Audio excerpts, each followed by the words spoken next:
Greetings, my sports to the bone people. Welcome back to the channel. Thank you all for tuning in.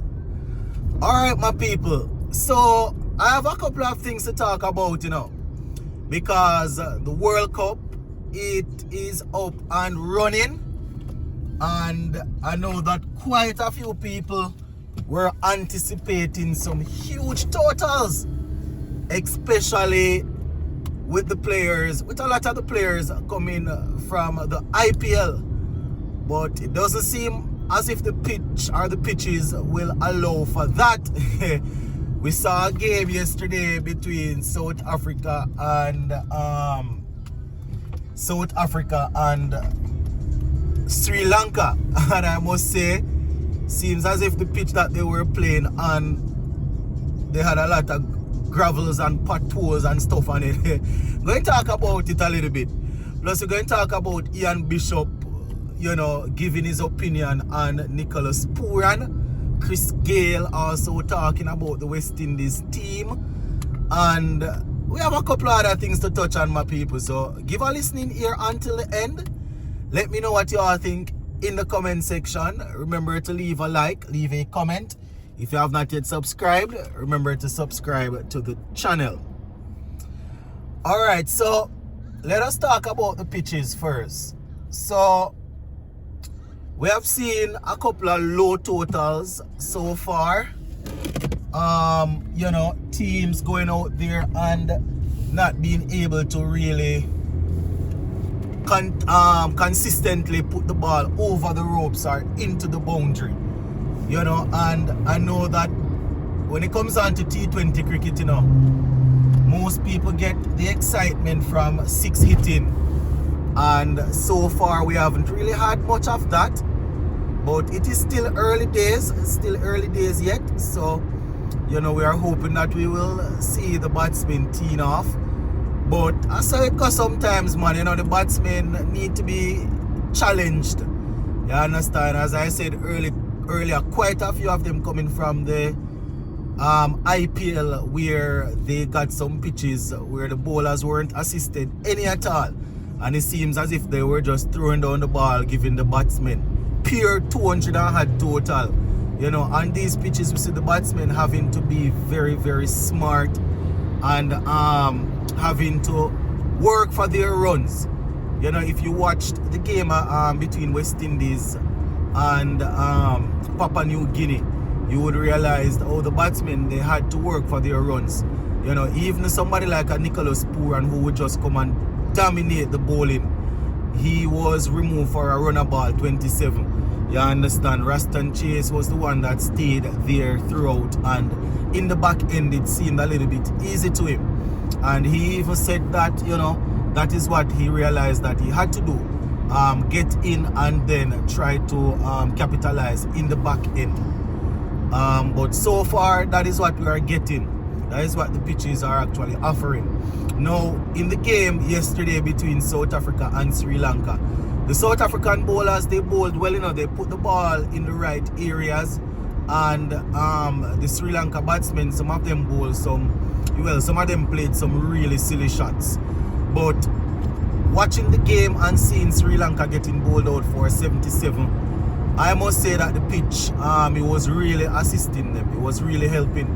You understand? We saw Bartman being very economical. Nakia picking up 4 wickets for a couple of runs. You understand? Maharaj was very impressive also. He got a couple of wickets. So, and South Africa, they lost quite a few wickets to chase down the 77. You understand? It's not like they went out there and they just went blazing.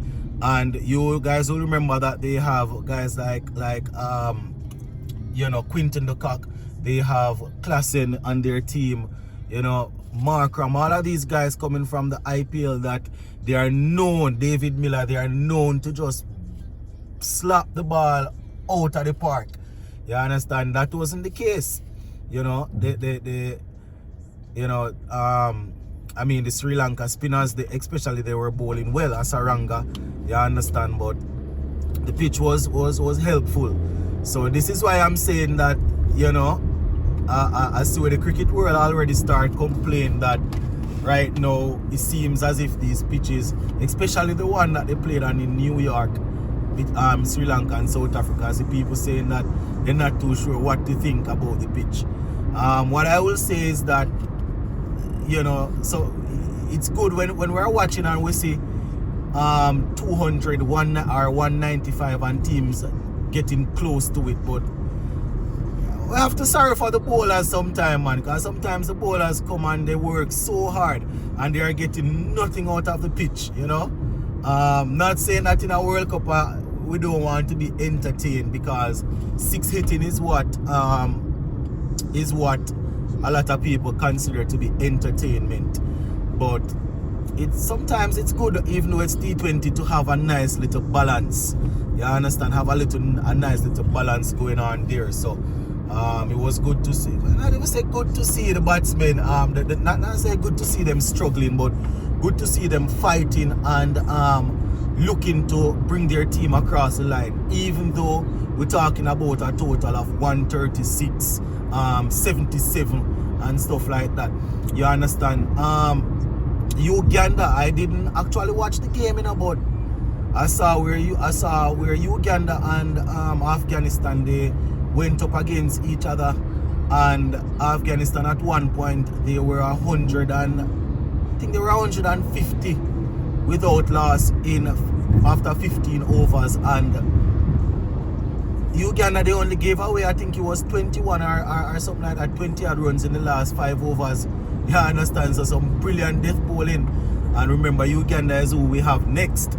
So even though I'm talking about the pitches, you know, not being conducive for stroke play, you understand, Afghanistan, they got some good runs. I think they got the highest opening partnership in World Cup history so far, if I'm not mistaken.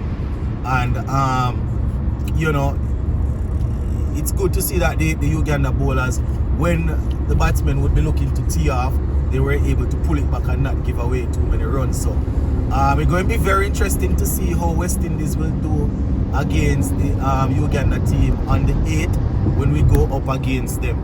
You understand? So yeah, I just wanted to talk a little bit about the pitch.